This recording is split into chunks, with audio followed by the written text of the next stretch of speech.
Le groupe ISMI, Institut supérieur de management et d'informatique. Mesdames et messieurs, nous avons l'habitude de dire que la formation est l'essence de tout succès. C'est pourquoi, sans aucune hésitation, nous vous recommandons de rejoindre le groupe ISMI afin de vous faire former en management, en informatique et réseau télécom, mais aussi étant la première école en santé dans la banlieue avec un centre d'application en santé, situation hôpital. Il y a aussi hôtellerie, restauration, multimédia et génie civil. Oui, nous avons 3 campus situés à Keur Massar. Quel que soit votre niveau, de la 5e secondaire au baccalauréat, nous avons une formation pratique et adéquate pour vous. Vous pouvez visiter nos pages sur nos réseaux sociaux ou nous contacter au 33 878 84 58 ou au 77 584 00 88. Avec le groupe ISMI, faites-nous confiance pour votre avenir.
maa leen woolu woon dégg ngeen waxtaan wi nag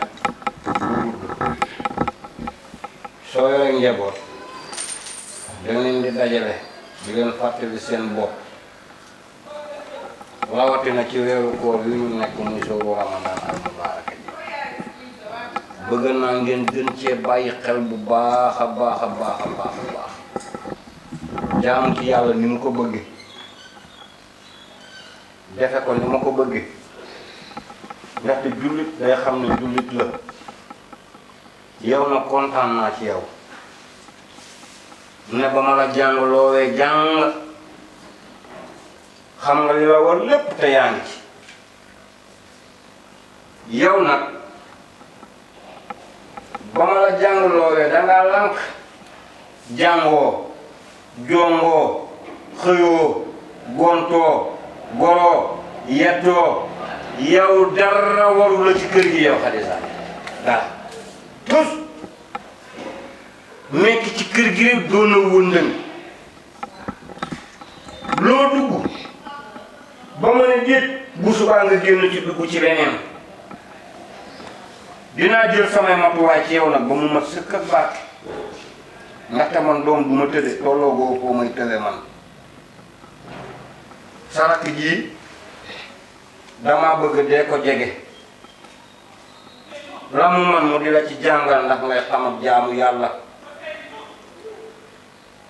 ndaxte julleek or akum njàpp am na lu ci yàlla wax inama saabiliina ku nekk tey xam na ko nee na bu waxtu julli jotee julli leen ko ca waxtu wa am déet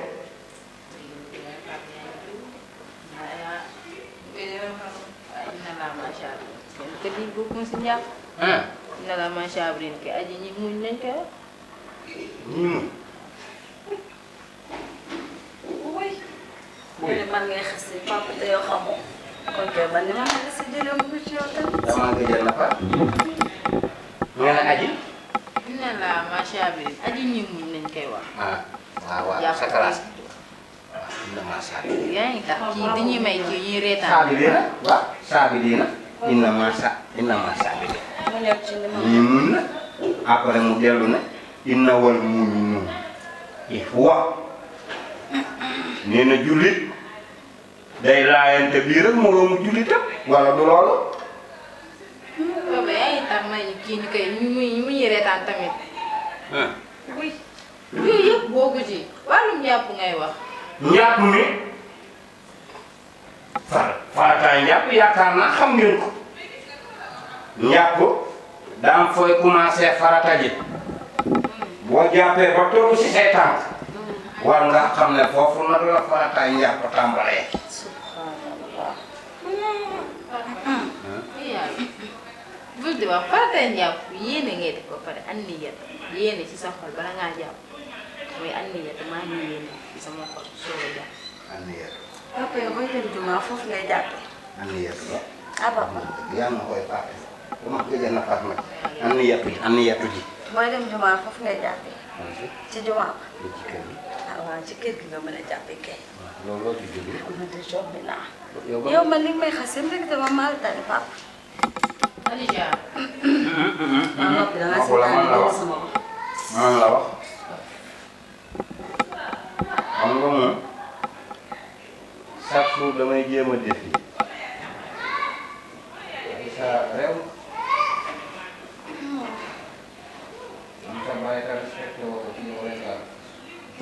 xam nga bàyyi dafa am ñetti façon.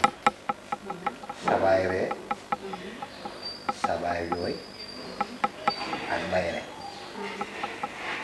yow nag sa bàyyi jooy rek nga dëkk ak man